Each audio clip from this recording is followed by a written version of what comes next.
Before we get to this episode of the NAFI More Right Rudder podcast, I'd like to take a moment to thank this episode's sponsor and NAFI sponsor, ICOM. From students to professional pilots and ground crew, ICOM has the right handheld, mobile, or panel mount VHF radio for you. Pilots choose ICOM for features such as Bluetooth, bright displays, and easy-to-use interfaces. For stress-free in-flight operations, choose ICOM. Add before flight. And if you're interested, as we're gearing up for AirVenture, how can we believe that it's June already? Make sure that you go visit our friends at ICOM at their booth at the show. I'm sure they'd appreciate it, and I'm sure they'd appreciate you referencing the fact that you heard about them on our podcast. If you can't wait till AirVenture, then make sure you visit their website at icomamerica.com. So as far as this episode is concerned, we are actually doing a throwback to last year's AirVenture for the NAFI Professional Development Center, and it's a program that was created and presented by Gary Reeves, the guy in the pink shirt. And so his presentation is called Top 5 Mistakes Good Instructors Make When Teaching IFR. Now, Gary has over 8,300 hours, is an ATP, a master instructor, and was 2019 FAA National CFI of the Year. Good guy, my friend, and also very experienced instructor. I think you'll enjoy what he has to say as far as what these mistakes might be. And while I'm at it, and concerning mistakes, if you haven't subscribed to this podcast, please do. And if you haven't left us a review, please do that too. Hopefully you're enjoying the materials. But without further ado, top 5 mistakes good instructors make when teaching IFR.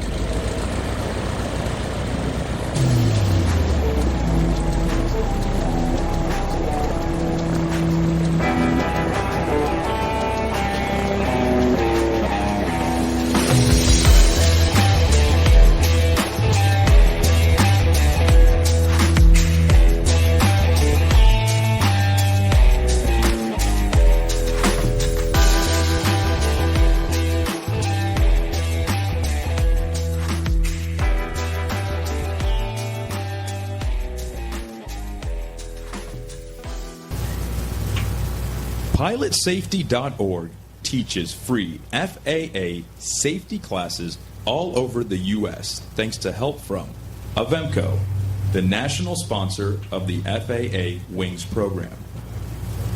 Most people know Gary is the top international expert in single-pilot IFR using autopilots, Avidyne, ForeFlight, and Garmin avionics. But to really understand the guy in the pink shirt, let's look at the numbers. Gary is a lead rep for the FAA safety team. He has over 8,300 hours, is an ATP, and a master flight, instrument, and multi-engine instructor. Of the 112,000 instructors in the U.S., less than 800 have ever been named Master Instructor. Gary is one of only 9 to have earned this designation from the great state of Texas. Gary has trained airlines, flight schools, and pilots from Alaska to Australia in over 50 different aircraft types, including light jets, turboprops, and pistons. Gary was chosen to be the only national training provider for 2 huge companies, Avidyne and Genesis SDEC. Please welcome my friend, the guy in the pink shirt, the one and only 2019 FAA National Flight Instructor of the Year, Gary Reeves.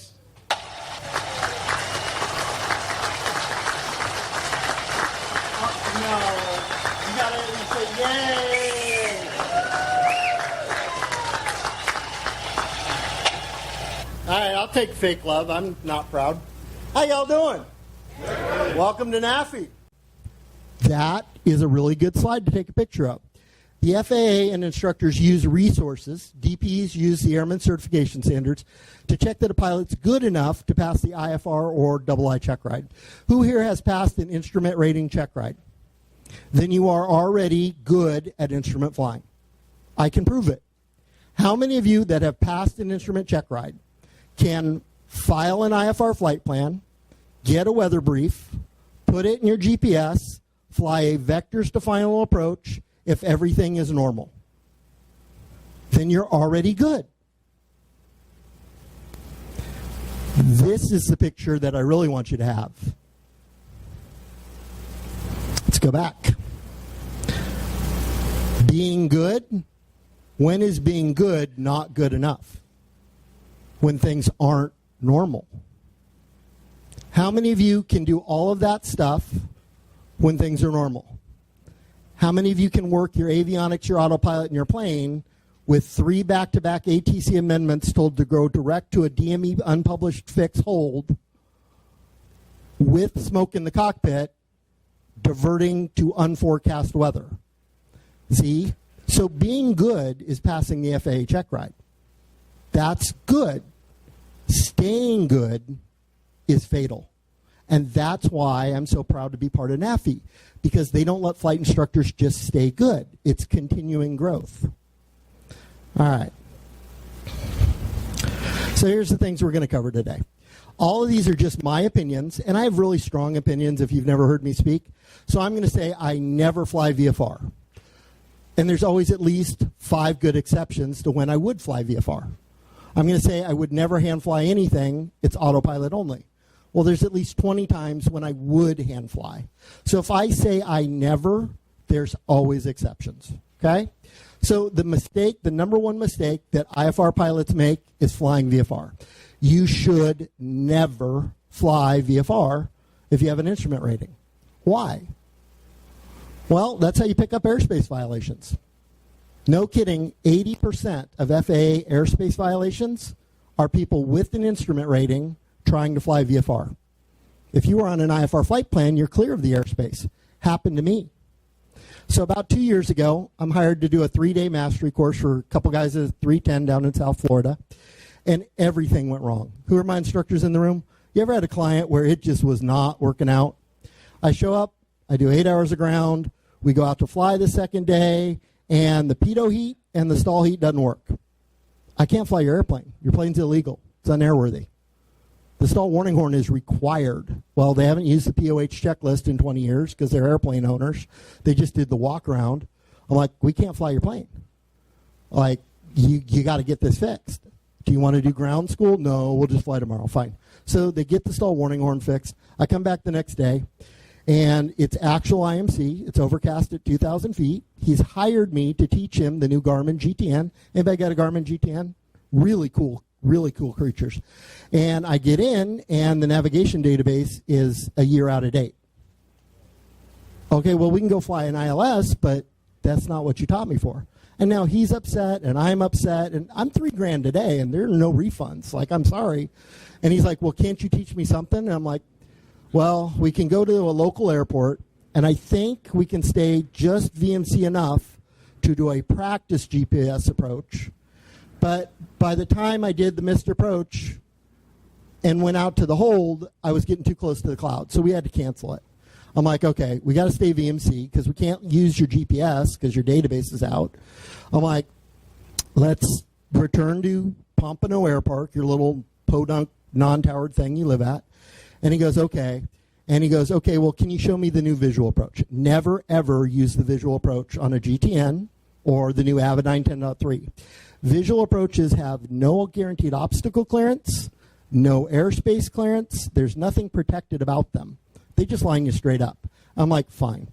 So I'm cruising down, and I get to about here, and I'm going to go on this side of, the air park, because that'll give me more room. And he goes, no, you can't make left traffic for Pompano Air Park. I'm like, I'm IFR. This is an IFR maneuver. A visual approach is an IFR maneuver. I'm not making traffic. He goes, no, you're not allowed to do that. You have to make right traffic at Pompano. I'm like, that's not a thing. I'm like, look, we're doing this. So I make the call in common traffic, and the airport manager comes on. You're not allowed to make left traffic. Dude, I'm IFR, and you're not in charge.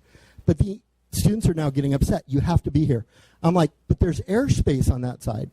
And they go, look, if you just stay on this side of that highway, you're clear of the airspace. And at that point, my cardinal mistake happened. I canceled IFR with ATC. Activated the visual approach and had to extend and loop to avoid other people in the pattern. And flew right through St. Pete Class Delta airspace 3 times with a 1200 transponder, not talking to anybody. So when the FSDO called me and they said, well, we'd like to talk about your airspace violations, I'm like, yep, that was me. Well, who was flying the plane? I go, doesn't matter, I'm pilot in command. I'm the instructor, this is my fault. He goes, well, who was manipulating the controls? I go, it doesn't matter. He goes, you sure you want this on your record? And I'm like, well, yeah, this was me. He's like, okay. And I'm like, all right, Gary R. at pilotsafety.org. And he stops. He goes, do you wear a pink shirt? I'm like, yep. And he goes, last year you gave out 10,000 wings credits. Yes, I did. Well, this will conclude our remedial training. And I'm like, thanks. That was 100% my fault. The worst thing about not flying IFR is you lose your skills.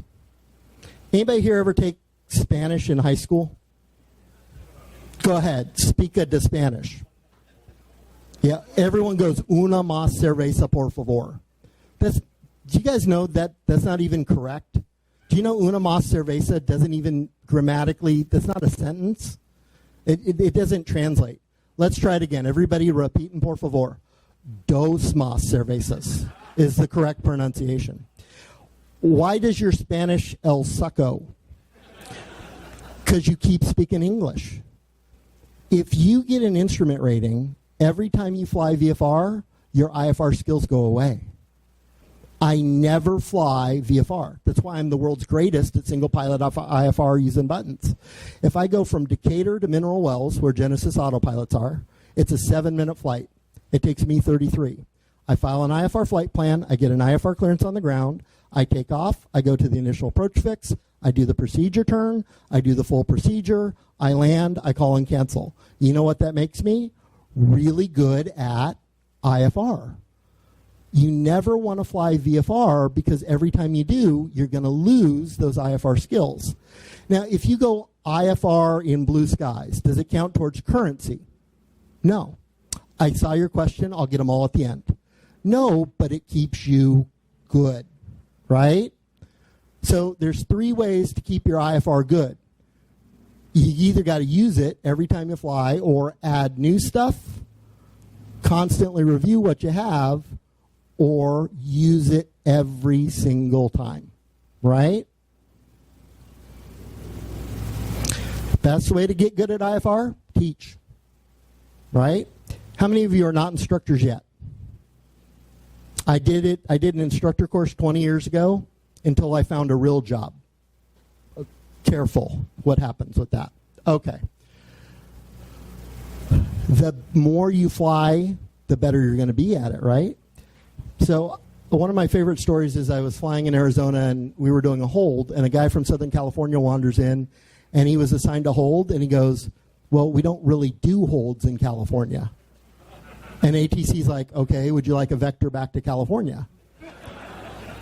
Why wasn't he good at holds? Because he never did them, right? All right, here's a bonus tip.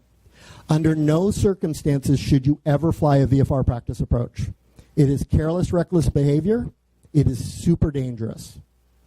This is where everybody gasps and goes, what? So here's Coolidge. So the wind is, what, 270 at 8 at Coolidge?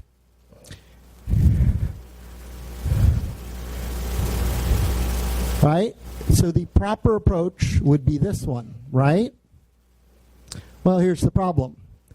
There's a guy going up the VOR 8 squawking 1200. He is a direct conflict for the guy making a base entry. He's setting himself up for midair.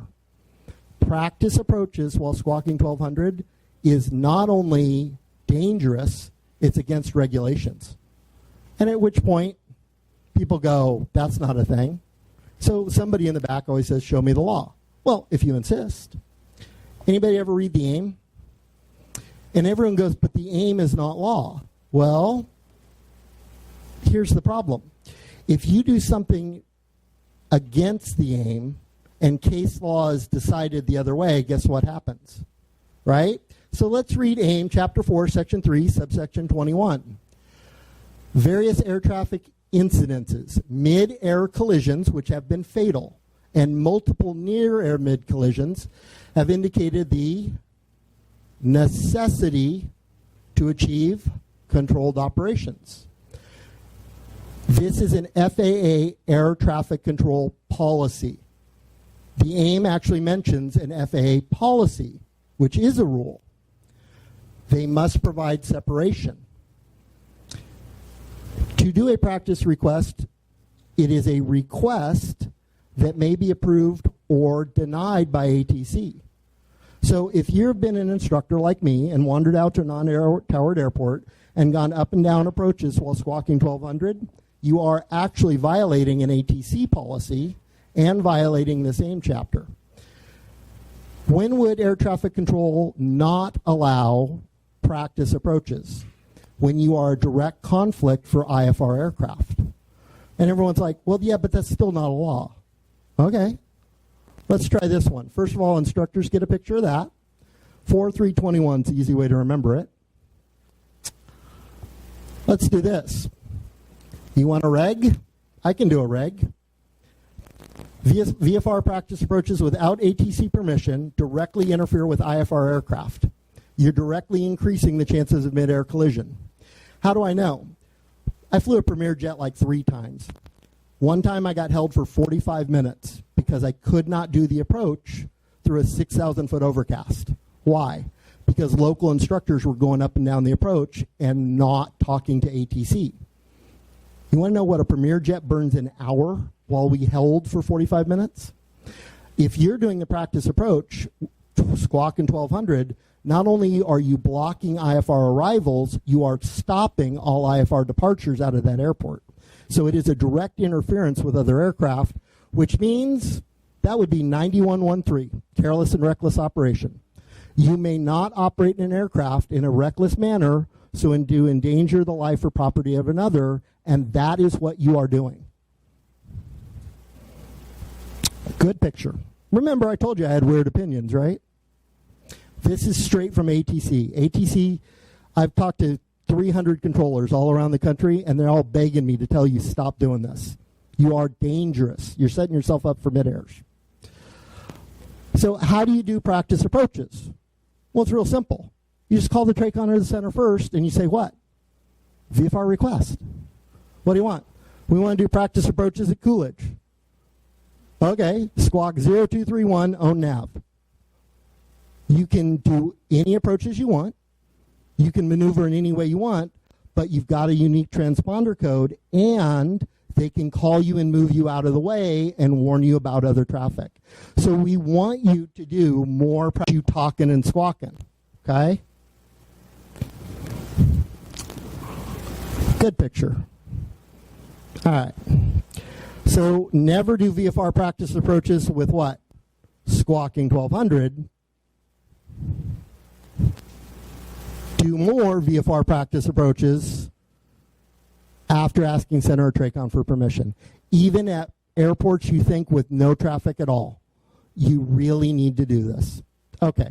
Mistake number 2, departing VFR or canceling IFR in the air. Why? So why do people depart VFR? Well, they were taught it's helpful to ATC and other pilots. It's faster to pick up your clearance in the air. What else? What else do you think? What are good reasons to depart VFR? Okay, so yeah, right? It's also the fastest way to kill me, my favorite instructor. I'm flying a Piper Saratoga into an airport in Pennsylvania. I was talked into doing somebody's instrument rating, something I don't normally do, but I'm happy to do this, kids. And he wasn't a kid. He was like 25, but kid to me. And it's overcast at 300 feet. We're using runway 24. The wind is 240 at 18 knots. New York Center says what every center in TRACON says at a common towered airport, a common trafficked airport. I don't see anybody in the pattern. Radar service is terminated. Clear for the approach. Switch to common traffic. Radar service terminated does not mean squawk 1200. It means I can't warn you anymore because we're not talking to you. So we're flying the approach, and it's overcast at 300, and about 350 feet, I see a bright white light right in front of the plane. And I knock the student's hand off the plane. I disconnect the autopilot. I pull that Saratoga up as hard, as fast as I can. 70-degree climbing bank to the right. I feel a big bang and a bump, and I'm in an emergency climb. I've been in my first mid-air, yay. I get back up on top of the clouds. I call New York Center, Mayday, Mayday, Mayday, Saratoga 121 Tango Foxtrot. I believe I've been in a mid-air. And she's like, what do you mean believe? And I'm like, I heard a bang. I felt a bump. I think we've been hit. And she goes, what do you need? And I'm like, I don't know. And she's like, you are cleared to maneuver any direction, any altitude in 10 miles. Tell me what you need. I'm like, great. And we're just trying to see what's hanging off the plane. And 30 seconds later, New York Center, Bonanza, blah, blah, blah, departed runway 6. I'd like to pick up my IFR clearance. Is it legal at a non-towered airport in Class Gulf to take off with a 20-knot tailwind into a 300-foot overcast without even making a call on common traffic?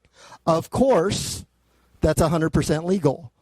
Departing without your IFR clearance is a fatal mistake because you don't know who's coming in. You're setting yourself up for a mid-air collision. And I'm just sitting there going, eh. We didn't actually hit. We were so close. The bang, the audible bang and the bump was each other's wake turbulence. That's how close I came to dying. So the worst part about departing VFR is this. If you have an accident after you take off, we don't know you're missing. How many people, when they drive a car, wait until they're 10 miles away on the freeway before engaging your airbags and putting on a seatbelt? Don't depart VFR. What if you did depart and get stuck below a low cloud layer and you can't get your clearance? And no one knows if you crash, guys. So what's the exception? Well, I was teaching out of Bountiful. I called Salt Lake on the ground for my IFR clearance, and they said no. They don't do IFR clearances out of Bountiful at all because they'd have to shut down Salt Lake Airport. So I take off, I call for it in the air, and they say no. Maintain VFR, do the red barn transition. At which point, my hands go up in the air. I look at the other pilot, and I'm like, your controls, I'm out. I don't know how to fly VFR. I've already proved that. And I go, I don't even know what a red barn is. He goes, no problem. You just aim for a bright red barn over there, and you fly there. I'm like, you're it. They wouldn't give me my clearance until I was out of the Bravo airspace because they couldn't maintain safe separation. So there are airports where they won't let you do it for safety, okay? Why do people cancel IFR in the air? Well, they were taught it's helpful. And ATC is kind of insistent sometimes. Y'all ever, like, do you want to cancel IFR in the air?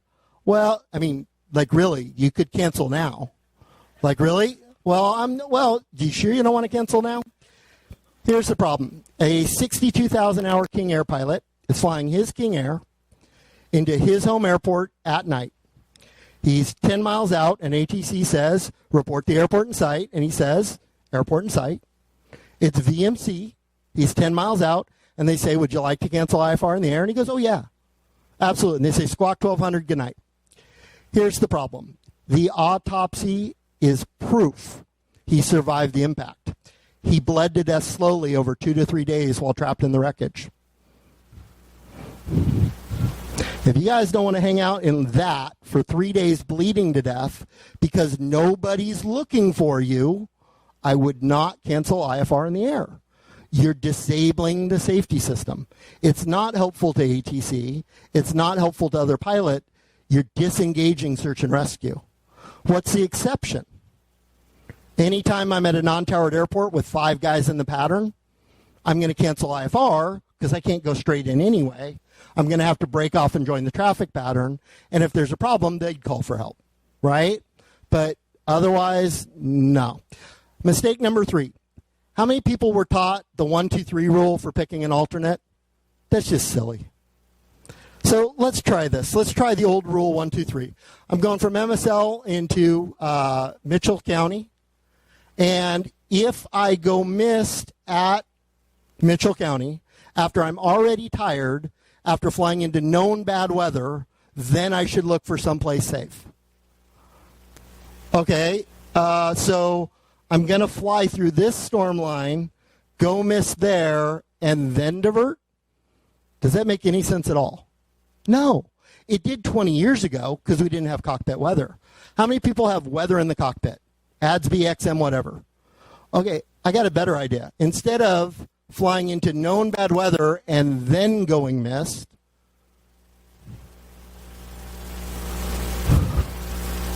when do most accidents happen? In the first 10 minutes, halfway during good weather, or after 3 hours in bad weather? When is workload highest? When is fatigue highest? And don't worry about fatigue, worry about decision fatigue. I got a better idea.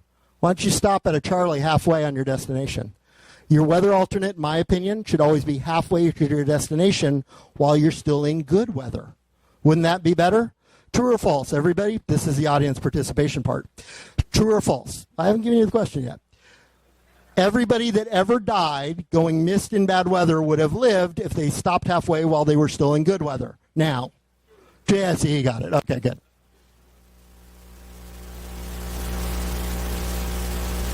You should file 2 alternates. One is the halfway weather decision alternate. The second one is the very closest airport. It's the very closest airport to your destination. Why? I fly about 250 hours a year all around the U.S. and some internationally. About twice a year, the airport I'm going to closes when I'm within 10 miles because somebody gears up on a runway. So the second alternate on your ICAO flight plan is just the nearest runway. And this was a flight track out of going into Rochester. This was my flight plan. I got to right about there, and Rochester shows, ATIS goes, we're now closed. So I just divert to the nearest airport. But you need to plan for that. Mistake number 4, choosing the approach way too late. How do you know what approach to fly at your destination? When the TRACON or center tells you? No. When you're close enough to hear the ATIS? Dude, no. When you get a weather brief before you file or take off? Yes. You always plan and file to the initial approach fix of the procedure you want to shoot before you ever take off. And if you don't know what the weather is going to be when you get there, you didn't get the weather brief. I do this a lot, and I switch approaches at the end maybe once every 3 years. Other than that, I always get the approach I'm going to shoot. Let me show you what I mean. Anybody know what GIGO means? You put garbage in a good computer, you're going to get garbage out. So let's do this. Let's plan a GPS direct flight plan direct to the airport. That is always wrong. Like 90% of the time, you shouldn't be on a Victor Airway. There's exceptions. You should never file GPS direct to an airport because it doesn't make sense. Would you actually, how many people would fly to the center of the airport, overfly the center of the airport, and then go to the initial approach fix? And then begin the approach, and then go back to the airport you already flew over. How many people would do that? Nobody. You don't file to the airport because it does not make sense. You're not going to overfly the airport and then leave and fly a procedure. What you're going to do instead is file to the initial approach fix. So let me show you how I would plan a flight. Always do a departure if there's one arrival, or one available rather. So I'm just going to go check the weather at Texarkana, and the METAR says 190 out of 9. The TAF and the MOS say it's going to be out of the southwest all day. So I'm going to go, okay, runway 22 is probably going to be in use. I'm going to procedure, approach, find the RNAV 22 and hit the map button, overlay it onto the map, and go, well, coming from the left, I'm going to start at Toyo. So I'm just going to grab the pink line and drag it up. Waypoints, Toyo. Now that makes sense. Then I'm going to go back and look for the departure out of Decatur. So I'm just going to hit procedure. The route advisor on ForeFlight is always garbage. It's not an advisor. It's a history of what other people have done. Most of the time, it's not efficient. They're legal, but it's not the best routing. Okay? So everyone seems to be on this CUSO arrival. Well, I don't want to fly the CUSO, and let me show you why. If I hit procedure, departure, and I look at the CUSO 1, which is an RNAV departure, it would take me past where I want to go. So the route advisor is giving me bad advice. I want to do the Garland and get out at Paris. If y'all don't believe me about the route advisor, everyone in the room follow. Y'all got that note page, right? I want you to all file the following flight plan today. KOSH, MIA, the Miami Vortac, to Appleton, direct at 3000. If I can get everyone in this room to file that flight plan, guess what will show up on the route advisor at ForeFlight? Yeah, it's not an advisor, folks. That is an efficient, correct, safe flight plan. All right, bonus tip.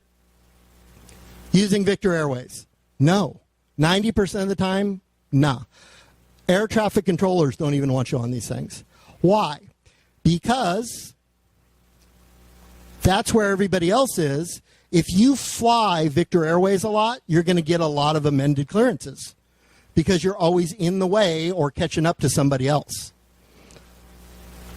You just want to go departure or GPS direct to the initial approach fix or GPS direct to the beginning of an arrival and obviously route your way around MOAs. When are some times that you do want to use Victor Airways? Well, the tech routes in Southern and Northern California. If you're flying through busy Bravo airspace, a lot of the arrivals and departures are based on Victor Airways. But anybody here ever flown through Boston, Newark, or JFK airspace at a low altitude? It doesn't matter what you file. We're going to give you a Victor Airway, and we're going to change our mind every 30 seconds. Just keep up. They're so crowded, they don't have room for GPS direct. Or going in or out of the mountains are all good reasons. So if you're not familiar with what a tech route is, this is when the route advisor is actually effective. It says going from Long Beach to Chino, you're going to get the Coastal Papa 13. I know you're going to get the Coastal Pop 13 because we've cleared it 914 times in the last 30 days. So the tech route is actually a published pre-done route in busy areas.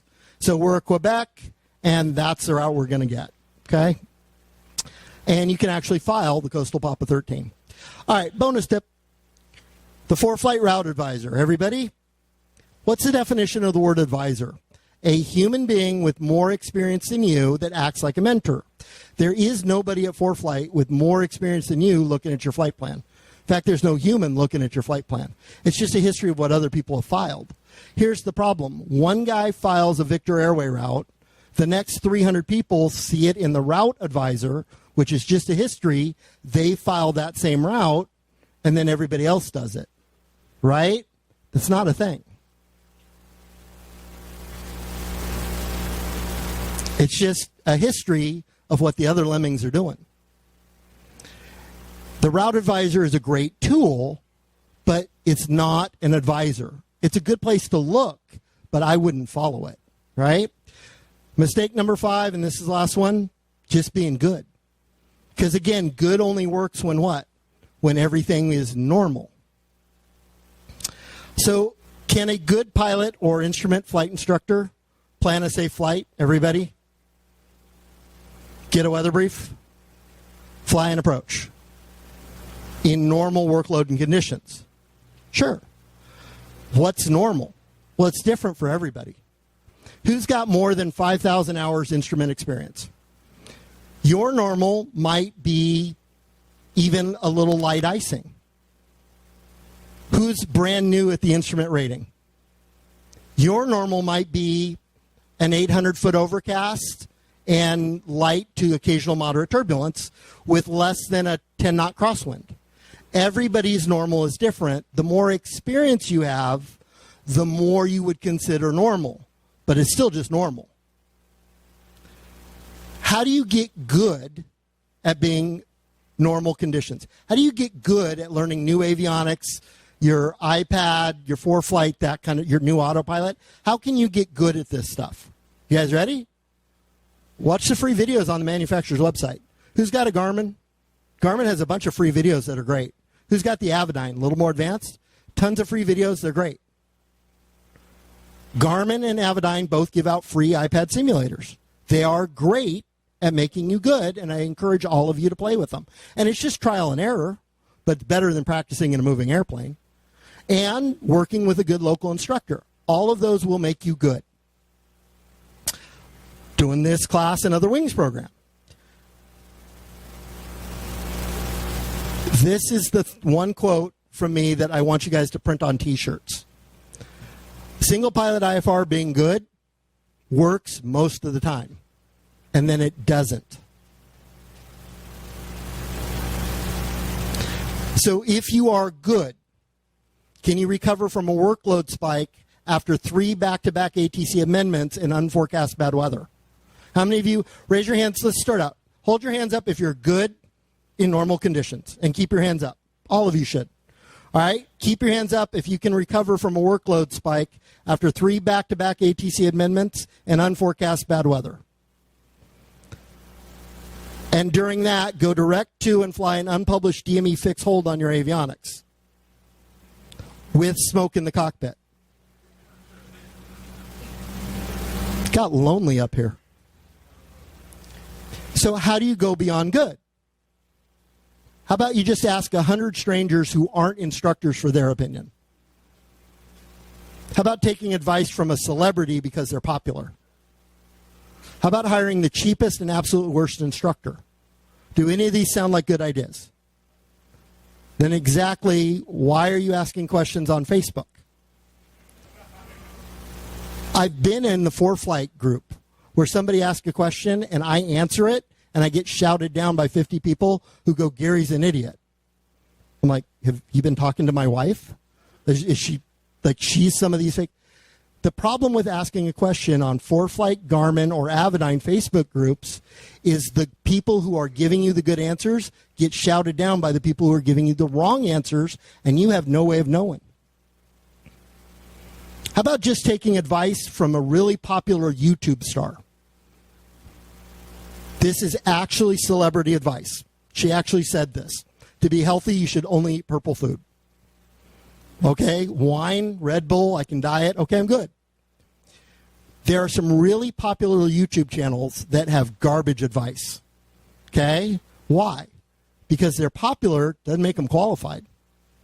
Okay, so having 1 million followers means nothing if they don't have the expertise or the real world experience. So how do you qualify a YouTube expert? Just ask 2 questions. Are you an instructor? Do you have to be a good instructor to produce good content? Absolutely not, by the way. I was at the Saratoga fly-in. I was their keynote. I'll speak at any convention, by the way. My speaking fees, I'm $12,000 a day. If it's an airplane thing, I'll come for free, and I'll waive the $12,000. I'll come speak at your convention. I'm happy to do it. You just got to get on my calendar 18 months in advance. But I was keynote speaker at a Saratoga convention, and a guy in front of me is doing a SKU-T weather class. And I'm like, "Oh, are you an instructor?" He goes, "No, I'm a private pilot with 200 hours. You have an instrument rating? Yeah, I got one of those. I'm like, "So why are you teaching this QT?" "Well, I got stuck in an embedded thunderstorm with my family. I'm never going to let that happen again. I've spent the last 2 years doing nothing but studying SKU-T charts, and this is why I'm going to teach the class." And I sat in the back of the class, and I learned a ton that I didn't know. So you don't have to be an instructor to produce good content. I've seen some instructor YouTubes that were not good either, right? But do they have real world experience? That's what you're looking for. All right, how about hiring the wrong instructor? You want to hire an instructor to make you better than good? Ask them, what training have you taken at a mastery level? And let's say, who here has installed a new something in their panel in the last 2 years? Before you go up with a local instructor, say, I'd like a 2-hour ground lesson on the most common mistakes and how to use it quickly in an emergency. If they can't do that ground lesson, they're just good. They can't help you go beyond good. I'm not saying they're not good. They just can't go beyond that. How about the very worst possible instructor on the planet? How many of you, by show of hands, would hire somebody that has the exact same level of knowledge as you, has never experienced a workload spike, and doesn't know what to do with an emergency?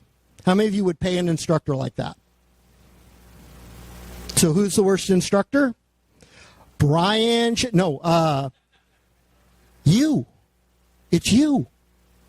You can't ever go from good to mastery on your own because you don't even know what questions to ask.